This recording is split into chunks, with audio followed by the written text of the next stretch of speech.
मग ते सूर्यग्रहण असो वा चंद्रग्रहण. आपल्या भारतीय संस्कृतीत या खगोलशास्त्रीय घटनेला खूप महत्त्व दिलं जातं. पण जेव्हा घरामध्ये एखादी गर्भवती स्त्री असते तेव्हा मात्र घरातील थोरा मोठ्यांपासून सगळ्यांची धावपळ उडते. बाहेर जाऊ नको, ग्रहण बघू नको, काही चिरू नको, तर काही खाऊ नको, अशा अनेक सूचनांचा पाऊस पडतो. पण यामागे नेमकं काय कारण आहे? ही फक्त अंधश्रद्धा आहे की यामागे विज्ञान दडले? आजच्या या व्हिडिओमध्ये आपण गरोदर स्त्रियांनी ग्रहण का पाहू नये याची धार्मिक आणि वैज्ञानिक कारणे सविस्तर पाहणार आहोत. त्यामुळे व्हिडिओ शेवटपर्यंत नक्की पहा.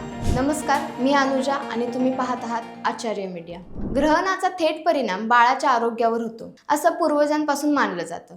अनेकांच्या मते यामुळे बाळाला ग्रहण बाळ होऊ शकतात. तर काही लोक मानतात की ग्रहण काळात जन्मलेल्या मुलाच्या कुंडलीत ग्रहण दोष असू शकतो, ज्याचा परिणाम नशिबावर होऊ शकतो.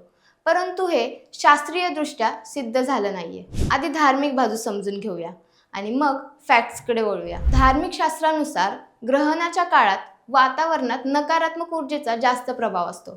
त्याचप्रमाणे ग्रहणापूर्वीचा काळ हा वेद किंवा सूतक मानला जातो, ज्यामध्ये शुभ कार्य टाळले जाते आणि म्हणून असे मानले जाते की राहू आणि केतूचा प्रभाव यावेळी अधिक असतो, ज्याचा थेट परिणाम गर्भातील कोवळ्या जीवावर होऊ शकतो. तो परिणाम होऊ नये यासाठीच गरोदर स्त्रियांना ग्रहण काळात देवाचे नामस्मरण करण्यासाठी सांगितले जाते, जेणेकरून सकारात्मक ऊर्जा टिकून राहील. ग्रहणाने बाळ व्यंग जन्माला येतं, यात विज्ञान पूर्णपणे पुष्टी देत नाही, पण काही धोके नक्कीच सांगतो. ग्रहणाच्या वेळी सूर्याची किरणे अत्यंत प्रखर आणि घातक असतात. गरोदरपणात स्त्रीची त्वचा आणि शरीर अधिक संवेदनशील असते. या किरणांच्या संपर्कात आल्यास त्वचेला त्रास होऊ शकतो आणि ग्रहण उघड्या डोळ्यांनी पाहिल्यास रेटिनल बर्न होऊ शकतो. गरोदरपणात शरीरातील हार्मोनल बदलामुळे हा धोका अजून वाढतो. सूर्यप्रकाश नसल्यामुळे वातावरणात बॅक्टेरियांचे प्रमाण तात्पुरते वाढू शकते. म्हणूनच ग्रहण काळात उघड्यावरचे अन्न खाण्यास मनाई केली जाते.